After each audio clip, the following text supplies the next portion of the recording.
Hi everyone, thanks so much for coming back. Today we have the amazing Sophie on the show.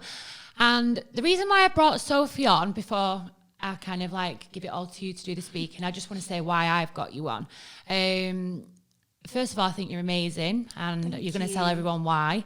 For me, she's a massive, you are an influencer. Now, most people that follow me on social media will see that I have little jibes at influencers quite a lot. This is the kind of girl that I do think is an influencer, and you know, who I think the younger generation should be looking up to. So without me waffling on anymore, Sophie, can you tell us a little bit about yourself and what's brought you here today and why I want you on here to talk, basically? So thank you for having me. You're very welcome. I'm Thanks very for coming. honoured to be here. And basically, I'm trained as a dancer. That's my profession. And I went into Firebreathing, and on April Fool's Day 2018, I was Firebreathing at a charity event in America, and I blew the fire out during my performance. And when I did, it was a freak accident, and it was something to do with the aircon, with the wind. And when I blew the fire out, it blew the fire back to me and set me on fire from the chest all the way up to kind of my face, lower part of my face. And I basically spent a month in hospital in America. That was when I first for me, that was my first real understanding of life. Like, this is like real life. Yeah, this is real life. This is not what you hear about, what you read about. This is your life. And it really made me understand that there's more to life than just trying to be pretty and trying to be popular or well known, or that. None of that really matters to me anymore because of this accident. And that's why in a way I'm very grateful for it. When did you so you're into your dancing and everything else, and you're competing with the best and all the rest of it. When did the fire breathing start? When did you get into that? When I left dance college. So when I left dance college, you go into the big wide world. That's you get a job. Some people went on cruise ships. Some people went on to perform on tours or on the West End. Whereas for me, I think I really just enjoyed being a bit crazy and the adrenaline rush of it. And so I went and trained to be a fire performer and a stilt walker and angle grinder and something that's a bit more extreme. Living life on the edge, literally. And it was, and because I think it was more of a passion as well, that I just enjoyed making people happy and, you know, performing, and the adrenaline rush of being on stage. I felt like home. How long were you doing that for?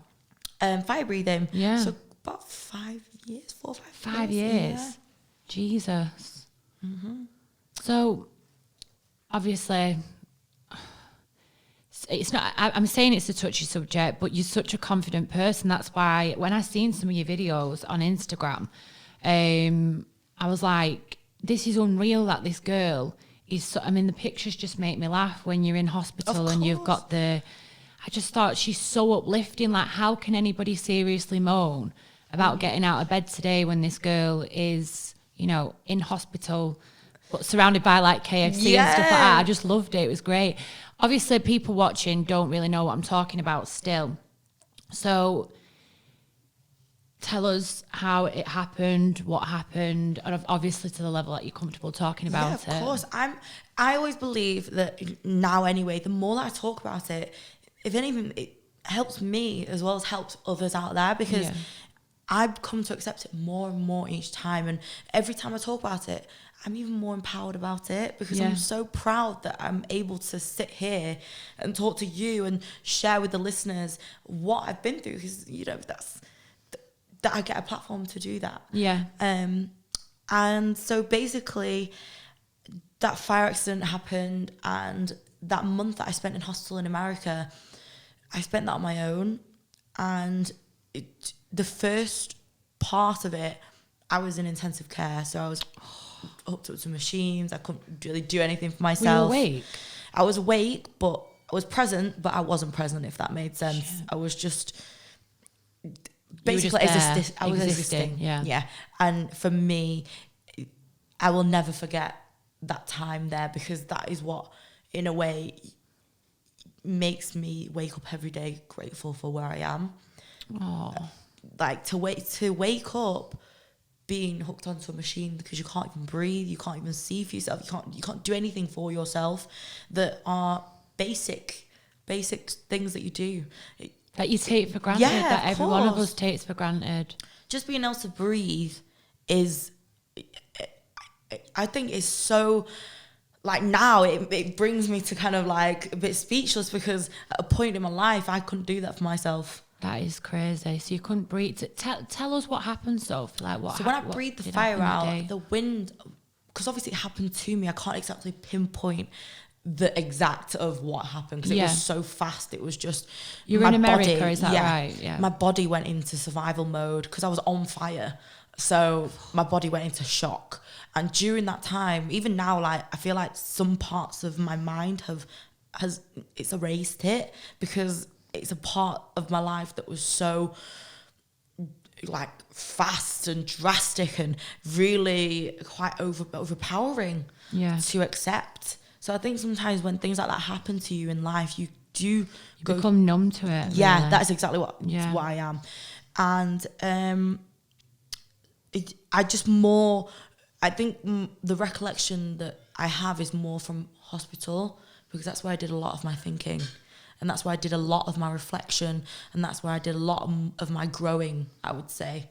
And that's where a lot of the pain I endured is from. Were you unconscious? Did you wake up, and was there a point that you woke up and thought, I've been on fire, I've been burnt? What happened, like, when you got to hospital and stuff? Because when they give you the meds and things like that, you just kind of drift off, and you it's like, this is going to be, just going to knock her out. So when I woke up, I kind of knew I'd been in an accident, because I kind of remember, because I didn't really have good sleep. I was in pain. And when you're burnt, the first thing your body does is go into shock, and it swells to go straight to the injury point and bring down the burn. So that's why you swell. So the water, like the swelling, the water retention around the injury kind of helps to take away the burning sensation, if that makes sense. And so when I woke up, because it was around my mouth and my chest and my neck, my throat was so swollen that I couldn't breathe, basically. Oh God. And that's why I couldn't eat. I couldn't do anything with my face, because it was all here, like on my chest area, that was, it was horrendous. I just remember waking up. At one point I couldn't even stand up because I couldn't balance, because my head was just drifting from side to side, or like my neck would be so heavy and my head would be so heavy, and I'd be in pain every single time that I moved. I think listening to you, like, my eyes are like glazed over listening to you, like, the fact that, like, I can't even imagine the level of pain, and the fact that you struggle to breathe and things like that. Every single thing that every single one of us takes for granted, and you were just kind of like, I don't know, I can't even remember when comprehend what you were going through. Like so I looked in the mirror, and I just told them to take all the mirrors down. Oh God.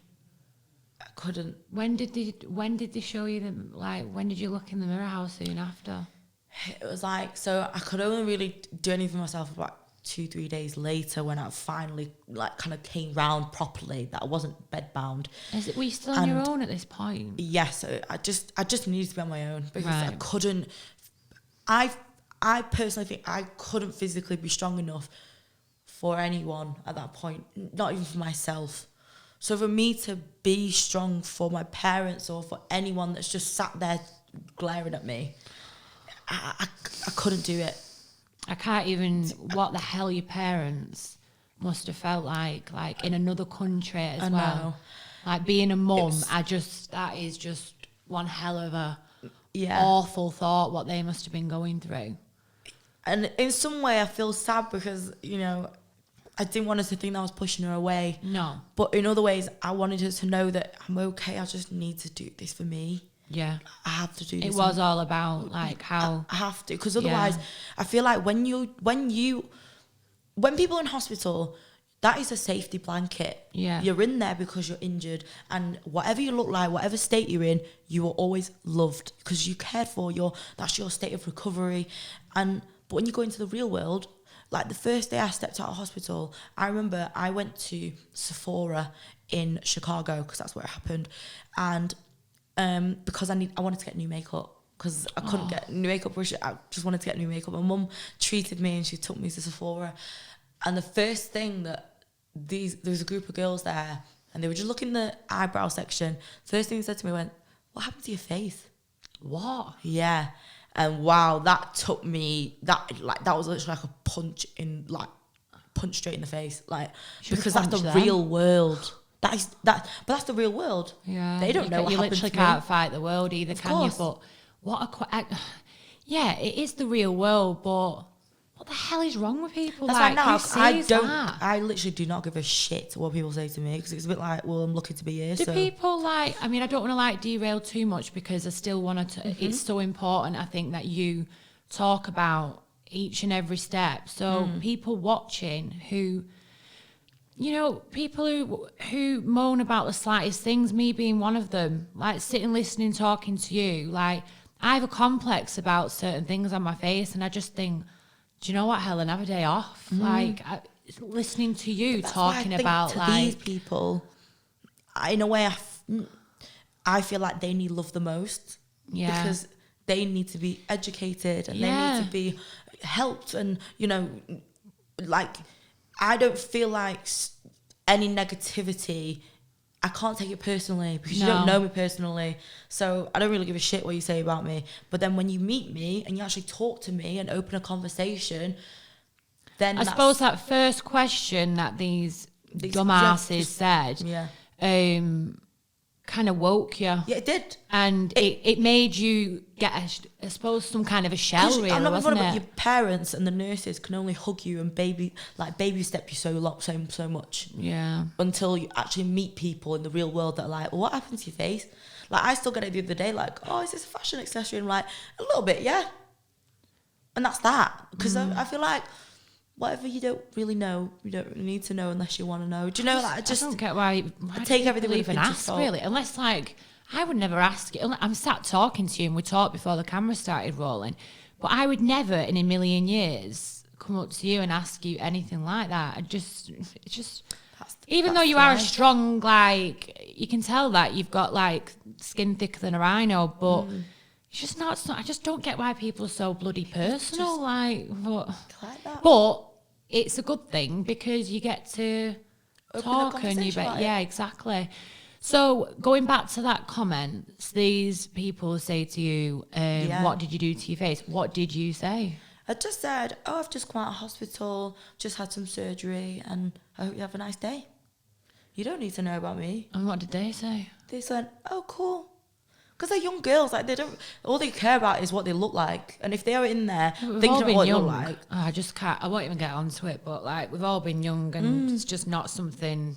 That's why it says a lot about the generation. I want to educate a generation. I don't want to make a generation feel bad for having questions. Yeah, you should never feel bad for having questions, no matter how it comes across. You never know, they might just not know how to put a question forward. Yeah. So for me to be stooping down to the level of being like, well, who the hell do you think you're talking to? Yeah. Like, that isn't going to help a situation. If anything, I want to help them by making them feel like it's okay to ask questions, but there's a way to ask questions. That's what I was going to say.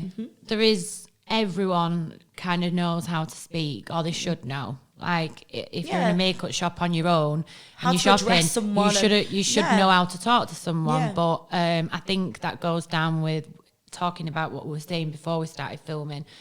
That is a generation thing where I think it's quite a rude place to be now. People don't know how to talk to each other. Sophie, what, I don't even know if you'd even be able to find a way of explaining, or like a word or whatever. When you first saw the full extent of your injuries, what?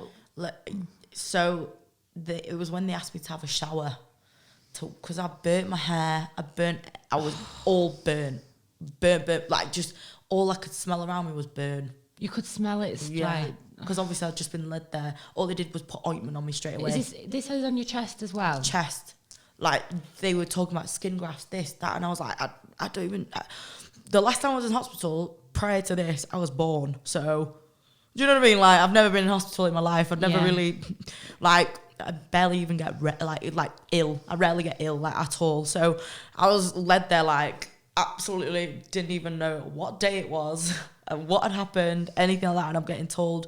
skin grafts, or do you want this, or do you want this, or if you're not getting better you might have to have this. And I was like, just so much to take in. Yeah, all the while I'm led there, I can't really breathe, all I can smell is burn around me, and I'm just about to go see what I look like. So I remember this it's so emotional for me, because I remember, so to have a shower, I was kneeling actually, because I was wheelchaired into this room, and it was like a metal table, and I kneeled on it, and the nurse had to help me shower, and she was like, we're gonna have to rub because you need to get rid of all this burn. Oh my God. And when I tell you, the water wasn't even hot, it was like lukewarm water, and I remember she was slowly bringing the shower head up, and it's up to like my thigh, my knee, and then I was like, this chest is gonna hurt. The water was like acid, like, oh my God, I remember it was so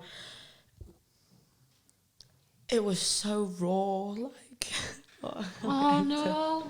No, it's fine. Sorry. Like, I feel awful. it was just so. Don't feel awful, because I feel I like know. it's I just can't me even feeling. imagine like what the hell that must have felt like. Jesus, I cry if I burn my hand on the oven. Like, I just can't even. It was so, just like, it was pure just emotions. I've never felt so numb in my life to my surroundings.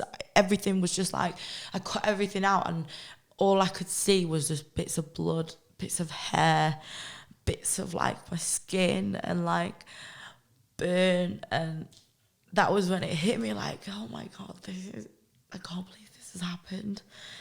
And I remember she was like, we need to scrub this now. And I literally just sat there, and there was just tears coming down my eyes, and I was like, is this over? Is this going to be over? And I just remembered when she wheeled me out of the room, because she hadn't put my dressings on yet, that was the first mirror I saw. And I just cried. I remember getting wheeled back to my room, I was just in tears. And there was like mirrors as I went in my room, because I didn't see those mirrors when I was getting wheeled out, because I was just like, oh, I don't really know where I am. And I just went, just take all the mirrors down. Like, oh my, getting a bit emotional. But I just said, just please take these mirrors down, because I can't bring myself to look at myself in this state that I've never seen. I don't know. I basically said to her, I don't know this person. Like, I'm not this person. And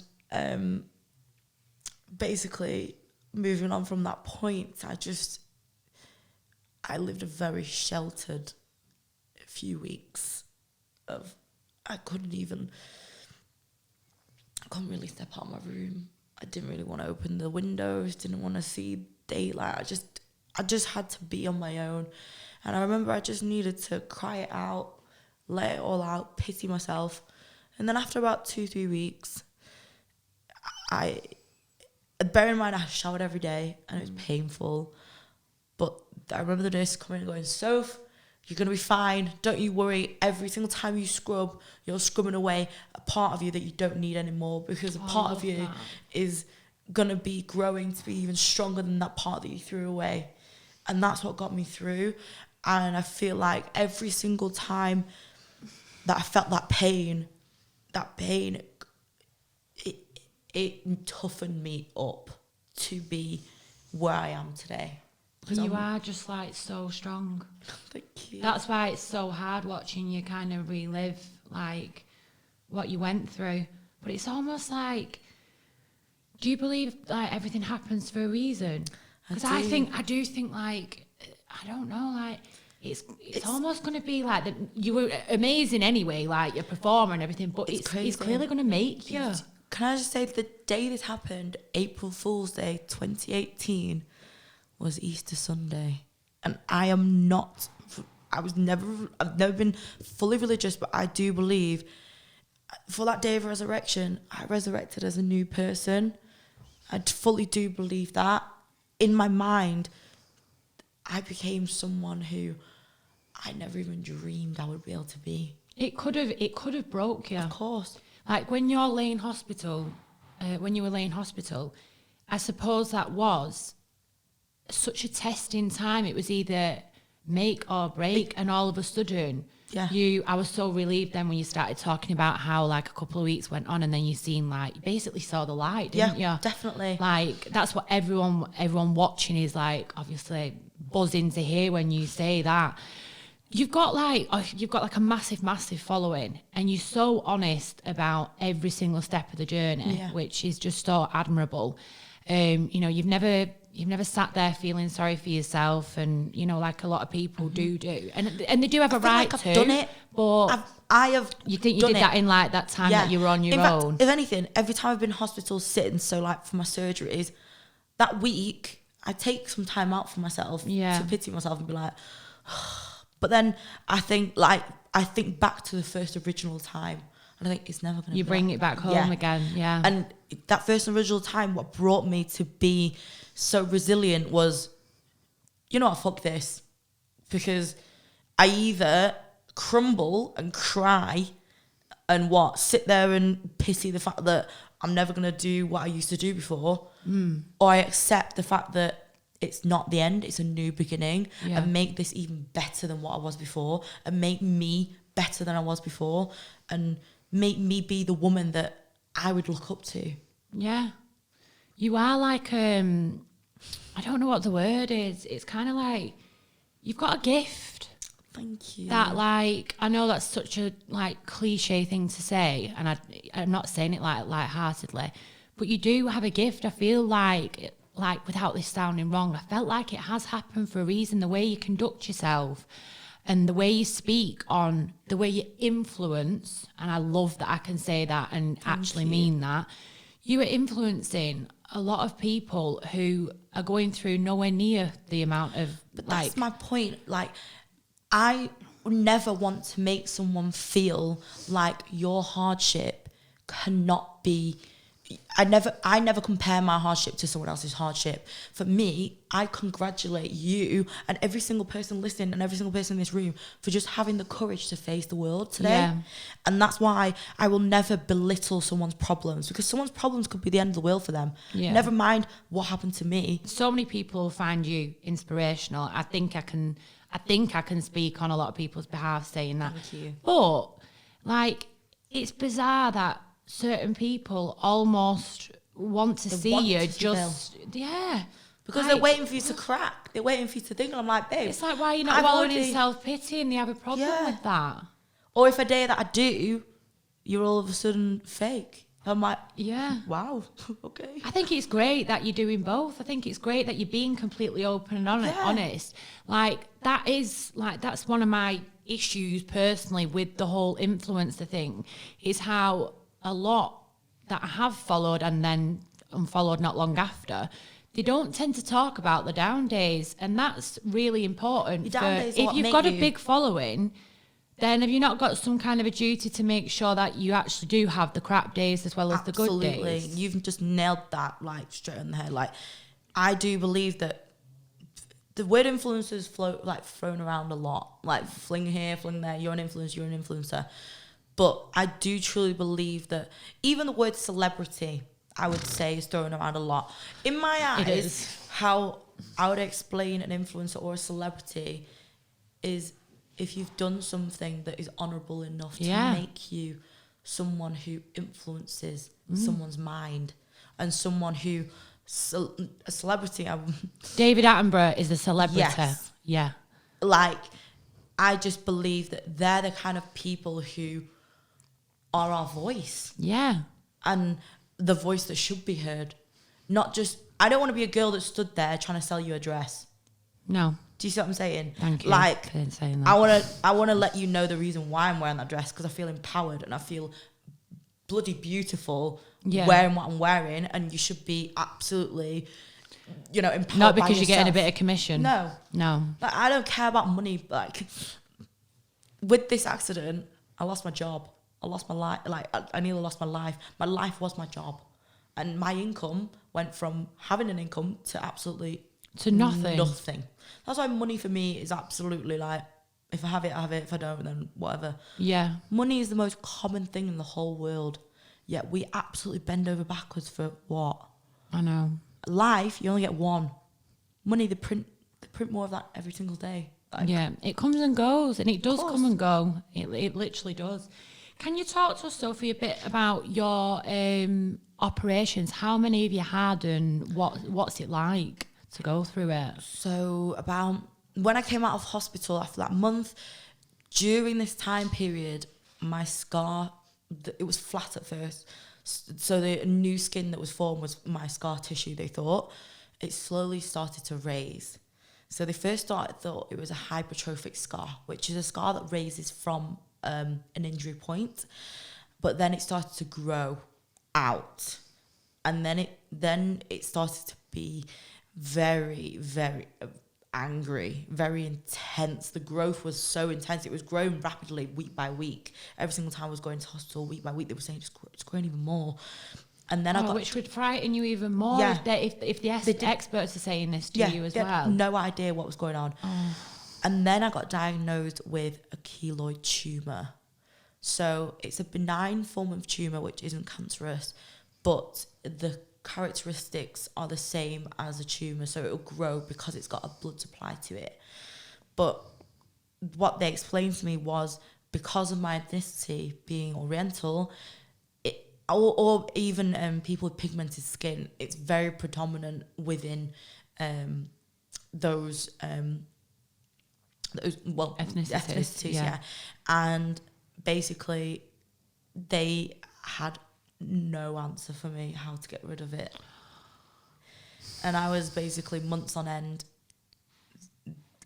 basically in the dark. They were in the dark. Every time I went to them, they were saying, we've put you into kind of a global forum with all surgeons around the world to try and figure out where you stand and what we can do for you, because we can't make this worse. We can't just cut it off because the growth was so big on my face. One, the complications of it, they didn't really know you could have major blood loss and you could lose your life. Jesus. Or that keloid tumour could grow back even worse. So I was in the dark for a long, long time until finally there was a bit of a breakthrough. There was a professor who invented a new medical science called cryosurgery, which is a new way to tackle any growths that protrude out of the skin. So that is when basically they came to me and said, we would make you a case study. And that for me was scary in itself, because obviously I can't really turn to anyone else and be like, so how was it for you? Do you know what I mean? It was just more... You were an experiment, kind of. Yeah, basically. So... obviously this happens to me. I'm like, I great. just can't believe it. Yeah. Like, it's one thing after the... And literally, like, when something happens, you kind of... You'd feel like the doctor was God almost. So when they're sat there saying, well, we don't know what to do, that is just like limbo, like, God is the like least way of putting it. Yeah, because it was so painful. I was on medication that was for epilepsy, because it was like having epileptic fits, shooting pains going through my face. And I would this medication would knock me out for literally 2-3 days at a time. So I'd be losing days. I wouldn't know what day it was. I'd be so lethargic all the time. I'd be tired. I'd be very dazed. I'd be not with it. I was just basically existing. Where were you living when all the operations were going on, Sophie? Where I was in Manchester. Right. So I was in my apartment, but I'd go back to visit my mum, or like I said, I'm a very, when things like this happen, I need to be on my own. Yeah. I can tell you that kind of person now. The more and more you speak, just to kind of like gather your thoughts and like you said, come back stronger. You can't always do that, can you? When, especially when something like that's going on. Not that I'm an expert, but if even you've got things you something go going through, on, sometimes you shelter off. You have to, until you're strong enough to speak and you need to talk. You need to almost have a word with yourself, of course. don't you? You should bring it back down to earth. Yeah, and bring it back down to what actually is the bigger picture. yeah. And that made me think. Actually, I'm just thankful to be alive because a year ago I couldn't even breathe. So you get taken into surgery, and how mad what is happens? this? When it happened, I was in hospital again on April Fool's Day. No. Oh my God. I bet you bloody dread that day This coming year, round. no one called me. No one asked me to do anything because I'm absolutely staying in bed and doing nothing. No one speak to me on April Fool's Day. Like, absolutely no one. Does everyone know just not to go? Well, they're going to know now. I'm busy. Oh, I love that you can just laugh about it. It's great. Yeah. So Sod's Law, your treatment is on April Fool's Day. What year is this, last year? Yeah. So my treatment was on the 28th of March. So then my recovery ended up being like 1st of April when I first came round properly Right. and was. So I was being in hospital again, but luckily I had some really good friends and they threw me a pizza party to celebrate. Is that what the pictures are? Yeah, to celebrate a year of kind of growth as a person. What lovely friends. Yeah, and I think in a way it was bittersweet because even though I was in hospital I was ill, I was in hospital because I'd made steps forward. So I was just so happy that this time being in hospital, I was willingly to go to hospital. I wasn't being rushed in an ambulance to go to hospital. Yeah. So that happened, and basically the formula for cryosurgery is that you get needles put into the scar and they freeze it with liquid nitrogen up to minus 100 degrees. Wow. Yeah. And then it swells. And you're one of the first people that's ever had this in the world? Yeah, to the extent, yeah. Shit. I'm a case study to the point where even my surgeon now, when they go to seminars and teach surgeons and let other surgeons know about this, they use my pictures and use my story. That's unreal. So tell us, on a daily basis, obviously, this thing that you have on now, do you have to wear that at home, or is that something that you choose to wear coming out of the house? I wear this now because I've just had my last operation only recently. Right. So I had it in November, and this is still, I've got a dressing underneath. So look, this is a dressing. Cool. And then I use this just to keep the dressing up. So this is actually a surgical mask, but I just thought, I look cool. Yeah, I wear them at work. I was thinking, I was like, I wear them, yeah. Thought, I look fucking cool, so I'll wear it. Well, I was looking at your Instagram before, and you look absolutely fit on this picture. You've got a black dress on, and then you've got this on as well. And I was like, that just looks fucking really cool.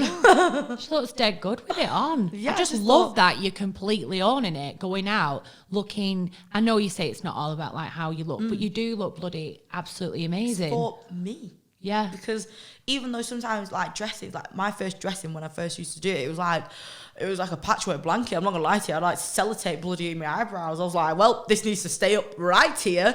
So I'd sellotape, literally, I would use the surgical tape to tape the bandages straight to my earlobe so that it would stay up because it's on my chin, so it used to always droop. And I thought, actually, I need to use my fucking brain. And then I just thought, I'll just wear this.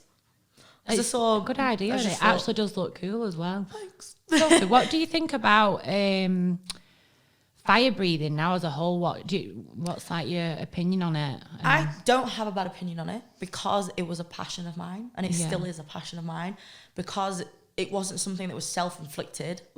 It wasn't something that I went out there and did as a prank or anything like that. It was my profession. Yeah. So I was trained in it and I knew how to handle fire. So I'm not going to say to people who are in that profession, don't do it, it's dangerous.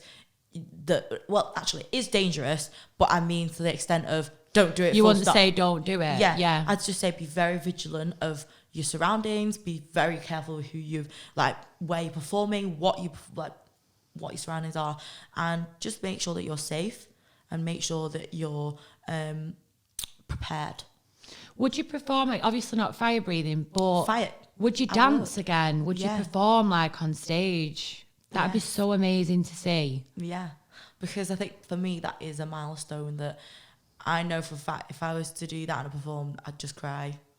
Oh, I'd cry. I'll be there. Please do it. I want to watch it. Because that's my passion. Yeah. That's what I initially thought I was put on this earth to do. Definitely. I think you'd be great at doing that. That'd be such an amazing thing for you to do when you're ready. Yeah, obviously. of course. And so I it's think like, it's just you're performing, so you're doing what you're doing your passion. Yeah. But then at the end of it, like being able to talk about what it meant to an audience. To me now, if I was to perform, I'm putting my heart and soul on the line for you to see, because 2 years ago, I may not have even made it alive to be stood here to perform. So when I perform now, it will be me showing you a piece of kind of my heart. Like that's my everything. It's a big thing. Yeah. I believe that dance and performing is raw emotion. It's what you express that you can't say. It's a feeling. It's how you just it's how you kind of hold yourself at that moment. Yeah. And that's something that I've really not been able to do for a while. So for me, I think I've got a lot of expression left that's bubbling in me, that's in the right time. It's going to happen. Yeah. Well, I'll be the first one buying a ticket at the show anyway. Tell us a bit more about what you want to achieve and like what are your goals now, like what you want to tick off and what period of time. My goal now is I want to change the world. Love that. It may not be the whole world, but if it's one person's world, then that's my job done. Like I will say to this, that hand on my heart to this day, one thing that made me strong, which was the turning point of why I wanted to project this message, was that if I died, or even anyone, I think you do, when you have that little moment to be like, I need to have a chat with myself. If you died tomorrow or now, would you be happy with the person that you were and the impact you left behind, or very little impact that you left behind? Yeah. No. You want to leave a mark. Yeah, I want to leave something that my children's children, or my siblings, or my parents will be proud to be able to say, wow, I knew her. I do think something really big's going to come your way. Preferably not on April Fool's Day. No, but I think... I'm unavailable that day. I've took that off my schedule. Maybe the day after. But I think something really amazing is going to come. You're going to get a massive break. And in that process, a lot of people around you are going to benefit from it. Whether that be on a personal level, or I'm hoping people that are watching you on social media or whatever, or your book or something that you are definitely going to do, or you on stage or whatever. You'll be with me. We'll be the day. I definitely will. I actually will. I'm going to watch every single thing that you do and be your number one fan behind you, cheering you on, because it's such an amazing story. I think you can relate, like you were saying, you've got a son. So from even your motherly point of view, like it's not even just, you get it. Like you just want the younger generation to be good, and you don't look down on us. Because I feel like some the older generation, they look down on us because they just think, oh God, like what is this country turning into? If this is the next, if these are going to be the next. No, but you see it. You're leaders. A lot younger than me, but you see where things are going wrong, and from someone that's been through what you have been through, you're still kind of coming out the other side saying, well, hello, actually, old people, I'm trying to change this as well. I'm trying to make people... because we're not all bad. I want people to respect each other again, rather than it all be about kind of... It's almost like treading on people to get where they want. And you're not doing that. You're just doing everything by yourself. I want everyone to win. I want us all to win. I want us all to be, great. Okay. And I want us all to be helping each other to be great. When we help each other be great, great things happen. That's very true. Sophie, as much as I'd absolutely love to carry on talking to you, well, we're going to carry on talking, but just not on camera. We're going to go for lunch. But thank you from the bottom of my heart for coming on. I'm really sorry that you got emotional. No, that was horrible. You know what? I'm thankful that you took me to that place, because it really, I think, that's why it's fucking honest. Yeah. You know, from my bottom, like Yeah, it's bottom of my real. heart, it's real. But it was everything. It was like the perfect like roller coaster like chat. I loved it. Thank you so much. I'm so sorry I made you emotional. I'm No, sorry, not at all. Not at all. No, it's opened my eyes, and I'm grateful for that. So thank you so much.